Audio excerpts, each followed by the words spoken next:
It's really been interesting, the reaction to the podcast. I mean, we had some controversial figures on, I'll acknowledge that, and Steve Bannon, Charlie Kirk, and some others. But you're right. I mean, this idea that we can't even have a conversation with the other side. You have to. They won. Thank you. That's it. Bottom line. And by the way, or the notion we just have to continue to talk to ourselves or we're in the same damn echo chamber. These guys are crushing us. The Democratic brand is toxic right now. We had a high water mark 2 weeks ago, and that was a CNN poll at 29% favorability. It's dropped in the NBC poll down to 27%. It's one thing to make noise, but you also have to make sense. And I think with this podcast and having the opportunity to dialogue with people I disagree with, it's an opportunity to try to find common ground and not take cheap shots. I'm not looking to put a spoke in the wheel of their, or at least a crowbar in the spokes of their wheel to trip them up, to your point. And I think it's important. Democrats, we tend to be a little more judgmental than we should be. This notion of cancel culture, you've been living it. You've been on the receiving end of it for years and years and years. That's real. And Democrats need to own up to that.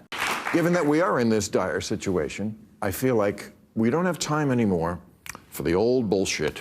You know, the old, are you running for president? Well, you know, there's an exploratory committee and I'm looking at it. I'm happy with my job as governor. I mean, your future is not in California. Your future is in Iowa. Let's dispense with the bullshit. We need someone who's going to be the champion. Are you going to do it or not? Just come on. Tell us. We don't have time for the bullshit. No, by the way, I deeply respect that. I can't stand the bullshit as well. And I mean that. So look, but this is not my purpose or passion. It's not my meaning. It's not everything. The cynicism that's out there, that every move he's making is some move to some longer term strategy or short term strategy. No, just that you're a guy who could do it, who could get it done, who could win. I deeply respect that. I respect the question, but I don't have any grand plans as it respects to that. I'm trying to do the best I can. All right, guys. So we got to talk about this interesting conversation between Bill Maher and Gavin Newsom. Gavin Newsom, the governor of California. This guy is as far left as it gets when it comes to a Democrat, but yet he at least is smart enough to understand that the current brand of the Democrat Party is extremely toxic, okay? And this is why he is now rebranding as a moderate, because he sees the writing on the wall when it comes to the approval rating, the declining approval rating of the Democrat Party, because they're way too woke. And their economic policies are cuckoo for Cocoa Puff. And the main reason why is because Democrats tend to overregulate. They love red tape. And that just leads to inefficiencies and things being more expensive and time consuming than they should be, which annoys liberals like Bill Maher, who has been a victim of the regulatory state from the Democrats, which Bill Maher is going to confront Gavin Newsom on his state and the fact that, hey, you guys need to change some things in regards to over-regulation.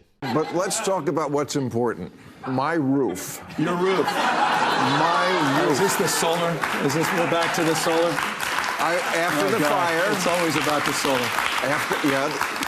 After the fire. Yes, Bill. New roof. They suggested, get the stuff that's not, okay. 2 inspections I needed to have. Why? It's my roof. If it falls on my head, that's my problem. That's it? That's it. That's just a statement. No, that's my question. Why do I need 2 inspections, which I have to pay for? Yeah. You were here last time. We talked about regulations. You said, oh, it's a completely new day. Well, no, wait. That's a quote from you. Completely new day. Well, You said you were working on it. By the way, and last week you had Ezra Klein on, which was incredibly important. He wrote a book called Abundance, which really lays out a very condemning picture of liberal governance in this country and the fact that we are process-focused and not outcome-focused. And you're a demonstrable example of that as relates to what you've tried to do with your damn roof for the last 15 years. And so it's our job to eliminate as many of those thickets How's that going, though? as possible. Yeah, so again, that is Gavin Newsom pretending to be a moderate. That, I'm against all the things that I was for, right? As California governor, right? You're supposed to believe Gavin Newsom when it comes to his transformation, that all of a sudden he now realizes that all of the policies that he pushed for in California, that liberals like Bill Maher don't like, he's now changed, right? He's now a reasonable person. And, Bill Maher is going to confront him on this, right? This idea that he's changed. And why has he changed? And I just don't think that Gavin Newsom is very convincing, right? I think that he's clearly a snake oil salesman. I think that he clearly is just trying to line himself up to run for president. And that's what's happening here, right? That's exactly what's happening here. Even though there are some truths to what Gavin Newsom is saying about the Democrat Party being too radical, but he led the way, right? He led the way with his state, okay? He allowed the loonies to run his state. He was one of the loonies. He was a progressive. He was basically at the forefront of the progressive movement in California. And now he's trying to pretend as if he had nothing to do with it, right? He's wiping his hands of what he did, right? And what he was a part of. So without further ado, let's go ahead and get into this. They've got to mature about this. So what do you say to people who say, well, this sounds all very good, but Governor, you were the poster boy for a lot of this stuff. Facts. I see today the Trump administration they talked about, I don't know if this is true, but they talked about the fact that California had a rule that schools cannot be required to notify parents if their kids in school have changed their gender, their pronouns. That's the kind of thing, even though it doesn't affect a lot of people, that makes a lot of people go, well, you know what? That's the party without common sense. Now, if that's your state, how are you?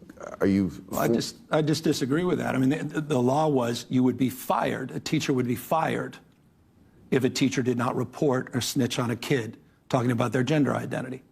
I just think that was wrong. I think teachers should teach. I don't think they should be required to turn in kids. And by the way, we're talking about their parents. How can you snitch? The idea of a snitch and a parent, to me, doesn't compute. Well, I don't. But what is the job of a teacher? It's to teach. If Johnny's talking about some identity issue or some issue about liking someone of the same sex, is the teacher's job to then report that? By the way, yes, it is actually right. Again, that is why even the Democrats that are pretending to be moderate, they can't even pretend to do it correctly because they're so far left, right? Right? It reminds me of Jake and his argument with his employee that he fired, Francesco Fortini, in which Jake was like, yeah, I mean, I believe that biological boys should be able to compete against biological girls in sports up until college. And then after college, it shouldn't be allowed, right? And Jake, again, he kind of presents that as a compromise. It's like, no. A vast majority of Democrats, even your own party, still disagrees with you on that. Now, Francesca Fortini being so far left, she thinks that Jake's position is a position of transphobia, even though he's still far left on the issue, right? He still is not in line with most of the American people. And Gavin Newsom is doing the same thing here, in my opinion, because if I was a father, I would definitely want to know if my son is kissing another boy, right? I definitely want to know, okay? I don't want to know, but I also do want to know at the same time, right? If you know what I mean. I definitely want to know. And a teacher who knows this and actively says nothing about it, in my opinion, is complicit with what's going on. And that complicity means that, yes, they should be fired if you're hiding that type of information, okay? And it's not just, if I had a son and he was kissing a boy, but also if I had a son, he was kissing a girl too, I want to know, right? Any type of sexual activity or anything like that, parents definitely should know, and teachers should not be withholding this type of information. I do think that a teacher knowingly withholding this information is a fireable offense. But Gavin Newsom doesn't think so, though, right? He thinks that this is some type of moderate position, and I just don't think that it is, right? The fact that he had to pass that law in the first place, I think shows you that, again, he's far left. Okay, these people don't know what moderate is, right? They don't understand what moderate is, because even when they move to the right, they're still to the far left of where Democrats were just 15 years ago, okay? None of these Democrats have moved to the right enough to even be in line with where Democrats were 15 years ago, okay? And that's the issue here, right? That's the issue, is that even the ones that are becoming more moderate, they're still far left, right? Again, compared to what Democrats were just 15 years ago. In this law, the teacher can still do that, but they can't be fired if that's not what they do. And that's something I think I just think that was fair. And I don't think that's inappropriate. I've seen a lot of people lately talking about this 80-20 issue, and I think you are on the other side of this now, the side with the 80. 80 being 80% of the people in this country. Again, this is the issue of should biologically born men be able to compete in women's sports. That's tough. And, I saw the polling here in California. They think you're a traitor for saying this. Yeah. You know, when those kind of people call you a traitor, there's a word for that, electable. If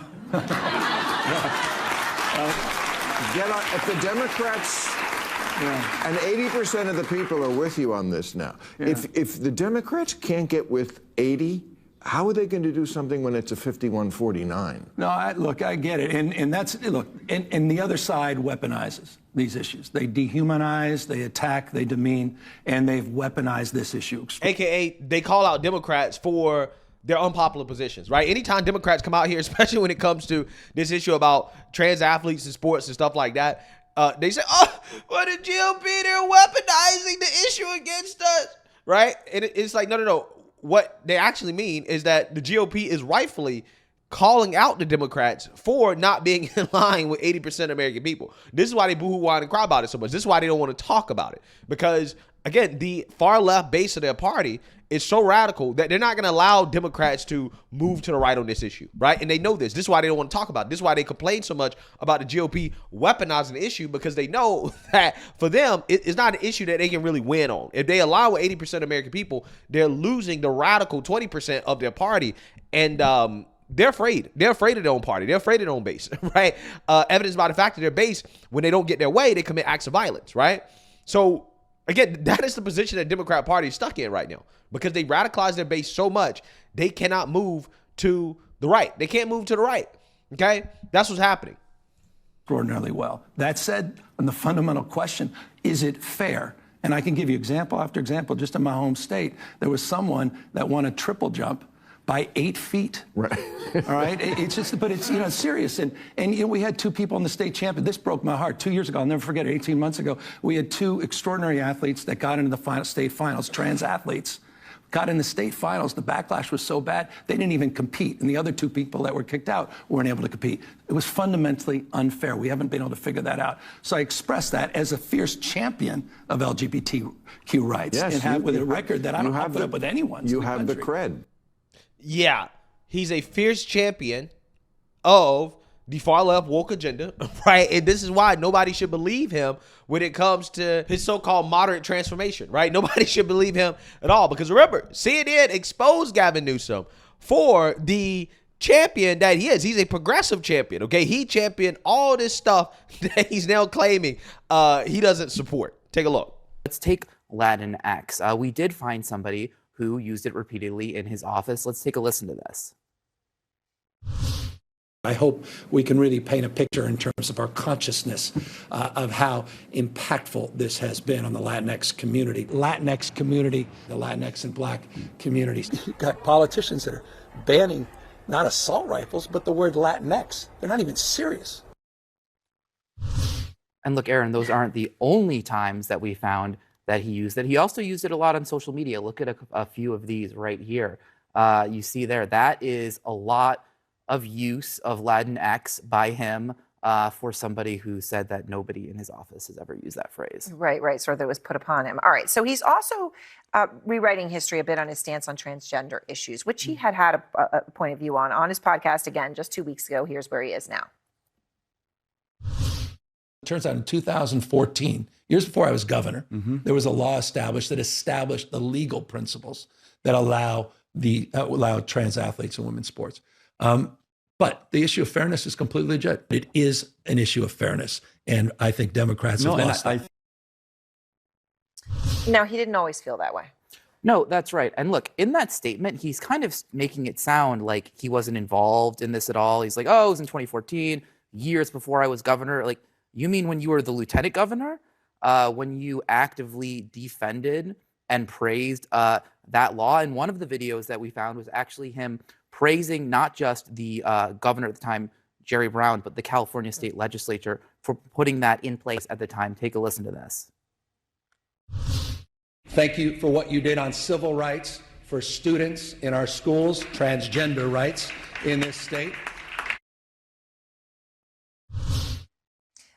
Okay, so then there's that. Then there's transgender issues, right? Transgender policies. The governor referenced your own reporting on Kamala Harris's support for those taxpayer-funded sex change operations for detained migrants, right? Remember here when we had that conversation? Okay. It sifted the presidential campaign, right? That moment here. So here he is talking about it. Trump's for you, she's for they, them. And devastating. Again, devastating. And, devastating. But let's talk and about, she didn't even react to it, which was even more and let's devastating. talk about. So he's referring to the ad that they put out using the clip from when you were here. Only a handful of years ago, though, he agreed with Kamala Harris on this very issue. Yeah, and it has been the law in California to allow transition care for prisoners since 2017. Gavin Newsom didn't speak out or say anything about it until now, 5 years later, when it became a political liability. And in fact, he signed a landmark transgender rights bill for prisoners that affirmed their right to have this type of care. And he approved a state Medicaid expansion that also extended gender-affirming care to undocumented immigrants. So his record on this is really not matching the rhetoric that he was putting out in that podcast. All right, so what's he saying tonight about all this? So we reached out to their spokespeople. They declined to comment on record. They sent us on background comments that said that he's worked to protect transgender youth. They said, quote, Latinx is not a term that is regularly used by the administration, and they did not clarify his comments on transgender prisoners at all, saying only that the governor's comments speak for themselves. All right. Well, I guess they do. Andrew, thank you very much. K-File. Yeah. So again, Gavin Newsom does not have a legislative record of being against the far left, right? He doesn't have a legislative record to match what he's saying, right? And this is why he is a wolf in sheep's clothing, right? That's exactly what he is. He's going to try to pretend to be a moderate, but he's a flaming progressive, and his history has showed us that he will govern as a flaming progressive, okay? That's what history has shown us. So there's no reason to believe this guy. When he talks about, oh, we don't want to overregulate anymore. Oh, on these social issues, we're changing. No, he's not changing. He's just doing what he got to do to position himself to run for president in order to get sane people in this country to vote for him. But I just don't think it's going to work, right? I don't believe any of these Democrats that come out the woodwork and now all of a sudden they're moderate, right? I don't believe them, okay? But I will say Gavin Newsom and his moderate transformation shift, whatever you want to call it, unfortunately, it'll probably appeal to people like Bill Maher, right? Who's so Trump deranged that he doesn't want to vote for Republicans no matter what. And it'll make him feel good to vote for Gavin Newsom because he's voting for a fake moderate, right? Okay, so it will appeal to people like Bill Maher, okay? But in a Democrat primary, it's going to be fascinating because Gavin Newsom is going to be on stage with all the Looney Tunes, and all the Looney Tunes are going to be trying to out-woke each other, and Gavin Newsom is going to be trying to play fake moderate, and I think that dynamic is going to be amazing TV, right? It's going to be the best reality show on news, and I can't wait, right? I cannot wait until the Democrat primary kicks off. It is going to be extremely fascinating. It is going to be entertaining as hell, right? Because the Democrat political civil war is going to be put on display for the world to see, and we'll see who wins, right? I personally think that the far leftists are going to win in the end, but we'll see, right? We will see. Gavin Newsom, he's trying to make a pitch for the sane people in this country. I just don't think it's going to work, because if you're sane, you should understand that Gavin Newsom, he championed everything that he now claims that he's against, and he's only doing it for political reasons. He will govern like a progressive if this man ever becomes president of the United States, which should not happen. Okay, he's no different than the other Looney Tunes that he's trying to distance himself from. So let me know what you guys think. Make sure you like, comment, and subscribe. Most importantly, share a Black conservative perspective. Peace.